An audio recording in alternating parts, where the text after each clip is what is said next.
Salam damai sejahtera saudara-saudaraku yang terkasih, pencinta firman Tuhan.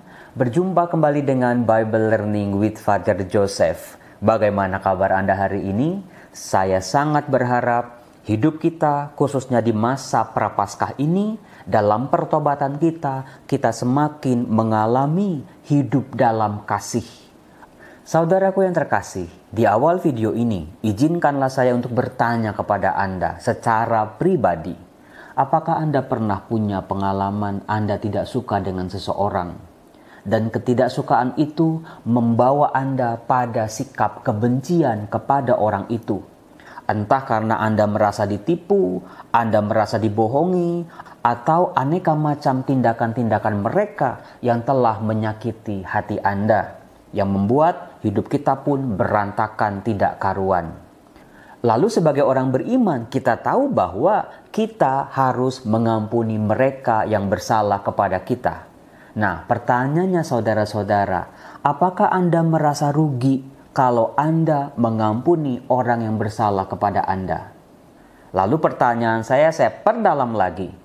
Kalau ternyata orang itu yang telah Anda ampuni, yang telah Anda maafkan, ternyata berbuat salah lagi. Bahkan kesalahannya kali ini jauh lebih besar daripada kesalahannya yang pertama. Apakah Anda merasa rugi telah mengampuni dan memaafkan mereka? Silakan dijawab dalam hati dan pikiran Anda dan coba Anda renungkan setelah Anda selesai menonton video ini. Saudara-saudaraku yang terkasih, pertanyaan yang sama sebetulnya bisa kita terapkan kepada Allah. Ketika Allah mengampuni dosa-dosa dan kesalahan manusia, dosa-dosa saya termasuk juga dosa-dosa Anda, yang bukan cuma satu tapi banyak dan juga seringkali berulang-ulang. Apakah Allah merasa rugi? Saudara-saudaraku, mari jawabannya kita cari dalam teks kitab suci. Teks kitab suci yang mau saya angkat adalah sebuah teks yang sungguh sangat luar biasa yang membuat mata orang yang mendengar atau membaca teks ini mendelik dan kebingungan. Sebetulnya teks ini sudah pernah saya bahas dalam video-video saya sebelumnya. Teks yang saya maksud adalah dari Matius bab 20 ayat 1 sampai dengan 16, yaitu perumpamaan tentang orang-orang upahan di kebun anggur. Bagi Anda yang sudah mengikuti video-video Bible Learning sejak tahun lalu, pasti masih ingat bagaimana kita bisa menafsirkan perumpamaan ini. Saya ceritakan secara singkat bagaimana perumpamaan tentang orang-orang upahan di kebun anggur ini. Jadi ceritanya, Tuhan Yesus sedang mengajarkan tentang kerajaan surga. Lalu Tuhan Yesus menggunakan perumpamaan. Diceritakan ada seorang pemilik kebun anggur. Dia pagi-pagi benar, dia mencari pekerja-pekerja untuk bekerja di kebun anggurnya. Lalu jam 6 pagi, pemilik kebun anggur ini berjumpa dengan pekerja-pekerja. Lalu sudah sepakat 1 dinar 1 hari. Mereka bekerja dari jam 6 pagi sampai jam 6 sore, yaitu seharian. Lalu ternyata jam 9, si pemilik kebun anggur ini keluar lagi. Dia menemukan orang-orang yang masih menganggur di pasar. Lalu dijanjikan akan memperoleh upah yang layak. Demikian juga ketika jam 12 dan jam 3. Ternyata si pemilik kebun anggur ini masih mencari orang-orang yang mau bekerja di kebun anggurnya. Dengan kesepakatan yang sama, upah 1 dinar sehari atau upah yang layak akan diberikan kepada mereka. Lalu secara mengejutkan ternyata jam 5 sore si pemilik kebun anggur ini juga masih mencari. Dan uniknya masih banyak orang-orang yang masih menganggur, yang belum bisa bekerja dan belum bisa mendapatkan nafkah. Lalu pekerja-pekerja ini pun diajak untuk bekerja di kebun anggurnya.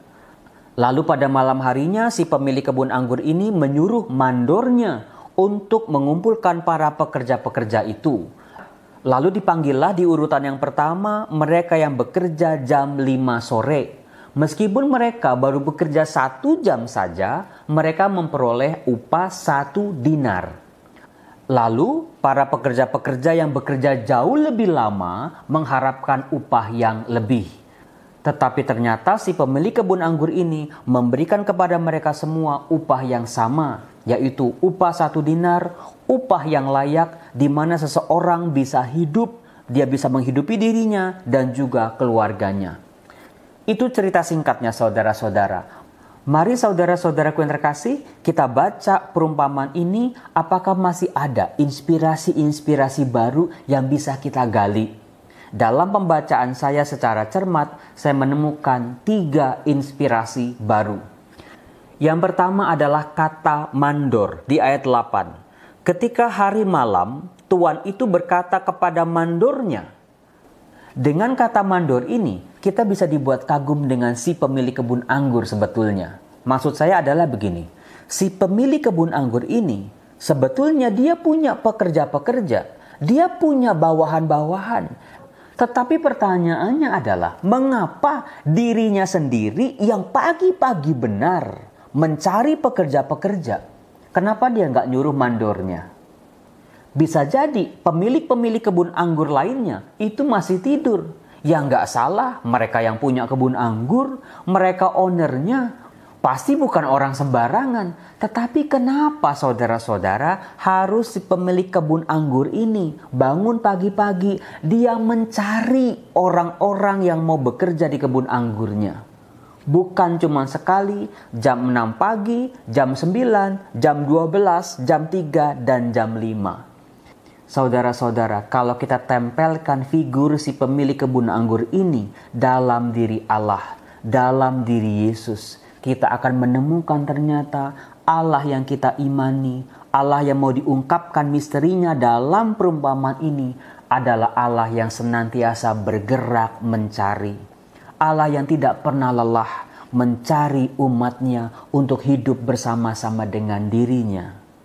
Saudaraku, jauh sebelum kita mencari Allah, ternyata Allah sudah mencari kita terlebih dahulu. Saudara-saudara, kalau dalam doa-doa kita, dalam kehidupan kita, kita merasa kesulitan dalam menemukan Allah, sadarilah Allah sedang mencari kita. Allah sedang membuka tangannya, memanggil kita. Buka telinga kita, buka mata kita lebar-lebar, dan juga buka hati kita. Dan rasakanlah undangan kasih Allah untuk hidup kita masing-masing.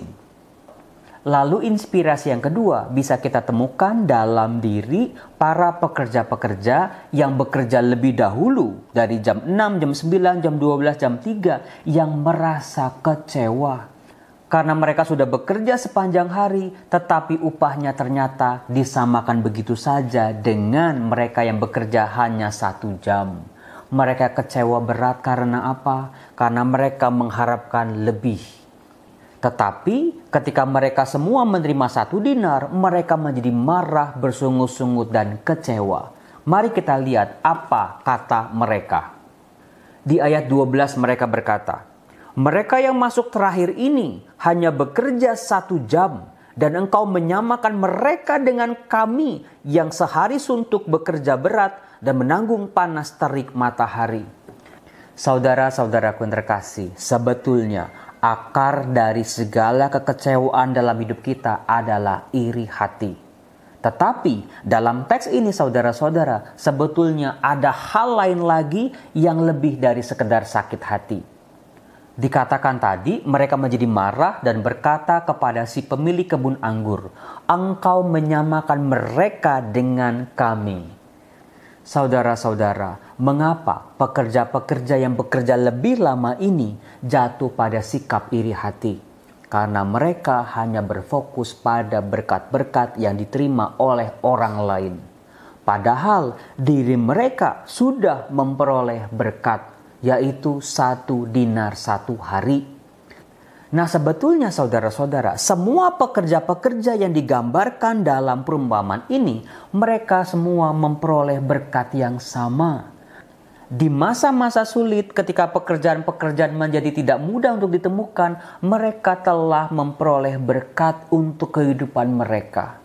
Tetapi karena mereka hanya berfokus pada berkat yang diterima oleh pekerja yang bekerja jam 5, mereka dibutakan. Mereka tidak bisa melihat, bahkan tidak bisa bersyukur dengan rahmat istimewa yang telah mereka terima.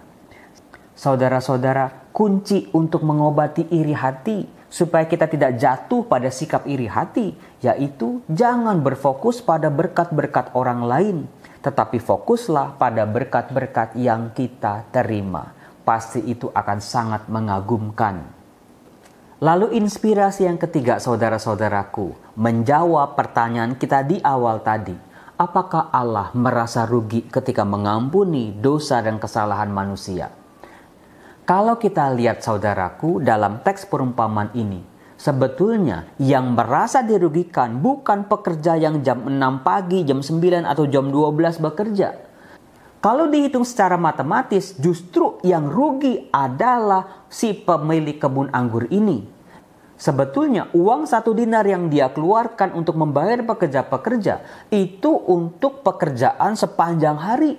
Dari jam 6 pagi sampai jam 6 sore. Dia sudah bayar 1 dinar. Kenapa orang hanya bekerja 9 jam, 6 jam, 3 jam, bahkan 1 jam? Jadi sebetulnya saudara-saudara, ketika Allah mengampuni dosa kita, dosa seluruh umat manusia, yang dirugikan adalah pihak Allah sebetulnya. Tetapi bagaimana teks kitab suci ini memberikan kita inspirasi lebih dalam lagi? Mari kita lihat. Di ayat 13 ada sebuah jawaban yang membuat saya terkagum-kagum. Dikatakan, tetapi Tuan itu menjawab seorang dari mereka, saudara. Lihat saudaraku, si pemilik kebun anggur ini, meskipun dia pihak yang dirugikan, dia pihak yang berkorban, lalu malah diprotes oleh pekerja-pekerja yang tidak tahu berterima kasih ini, tetapi sapaannya kepada mereka tetap saudara. Tidak dengan caci maki, tidak dengan kebun binatang, tetapi saudara. Lebih lanjut dikatakan, saudara, aku tidak berlaku tidak adil terhadap engkau. Bukankah kita telah sepakat sedinar sehari? Dari sini bisa kita lihat si pemilik kebun anggur ini mau mengingatkan bahwa pekerja-pekerja ini bukanlah pihak yang dirugikan karena sudah ada kesepakatan. Di ayat 14 dikatakan, ambillah bagianmu dan pergilah. Aku mau memberikan kepada orang yang masuk terakhir ini sama seperti kepadamu. Tidakkah aku bebas mempergunakan milikku menurut kehendak hatiku? Atau iri hatikah engkau karena aku murah hati?